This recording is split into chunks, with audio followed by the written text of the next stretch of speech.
mildly. The year was 1983. They had a rough time. Tony and Frances had 4 kids and a pizza shop. But then Tony strayed from the marriage, and Frances found out. So you decided you were going to kill your husband. Yeah. What happened next was like something. First of all, wait a minute. Okay, so they just revealed that, you know, they're married. They have 3 or 4 kids. He owns a pizza shop. His name's Tony. Of course, he has a pizza shop. I don't know why his name has to be Tony to own a pizza shop, but that just makes sense to me. And so Tony has a pizza shop, and he got a little frisky outside of the marriage. And like, you know, we give him a pass. It's fine. It happens sometimes. I get it. He was only like, you know, 80, 82, 83, 84, 85. He was only like 87% in on like his wife at the time. And so he strayed from the marriage, and he thought, why not, you know, why not get a little in the bag of the pizza shop? And his wife found out. And so then they dropped the bomb that says his wife was so pissed about it, she decided she was going to hire some guys to come and murder her husband. And she goes, yeah, not even that. Play her audio back. What happened? Hold on, play her audio back. 4 kids and a pizza shop. But then Tony strayed from the marriage, and Frances found out. So you decided you were going to kill your husband. Yeah. What happened next was like something out of a movie. It's the pizza man. Hello, pizza man. Holy Hollywood shit. thought so too, turning the Totos' troubles into a feature film called I Love You to Death. While not everything in the movie is accurate, Frances did hire teenage hitmen to help her try to kill Tony 5 times, including failed attempts to blow up his car and attack him with a baseball bat. Fellas, let this be a lesson to you. If you cheat on your wife, she will hire the teenage boys that she's probably sleeping around with, but she's not telling you about at the same time. She will hire them, give them presumably a couple $100 to either blow up your car, beat the shit out of you with a baseball bat, or worse, okay?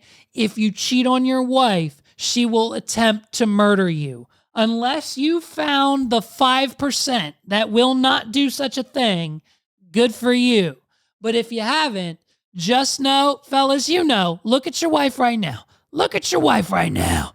If you look at your wife right now, look her dead in the eyes, and if you think for a hard second, if you cheated on her, what would happen if she found out, you know for a fact, murder would most likely not be off the table. She would most likely consider it.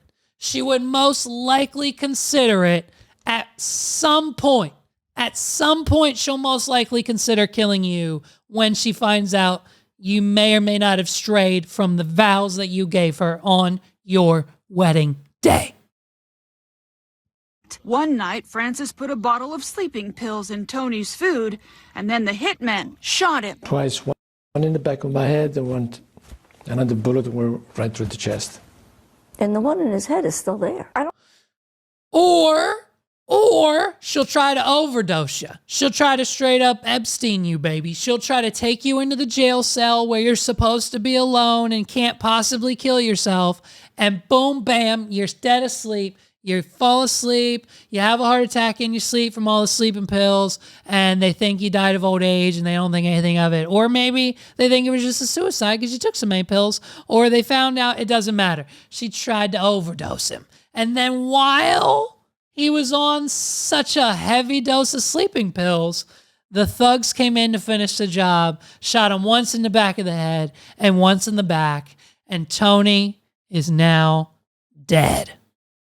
Just kidding. I don't think I was thinking straight. It was like a love-hate kind of a thing.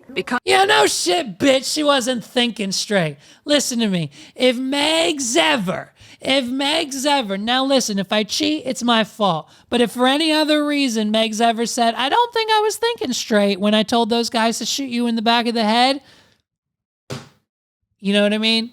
Hey. Because of the pills, Tony's system slowed down. Oh, he was shit. in a daze and says he didn't feel a thing, believing Frances when she told him he had the flu.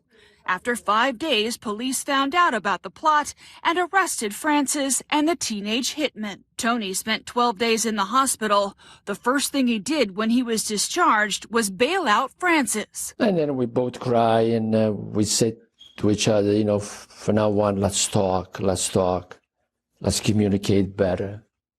Something that we should have done before. So that's what was missing. Tony and Frances say that tearful moment. Let that be a lesson.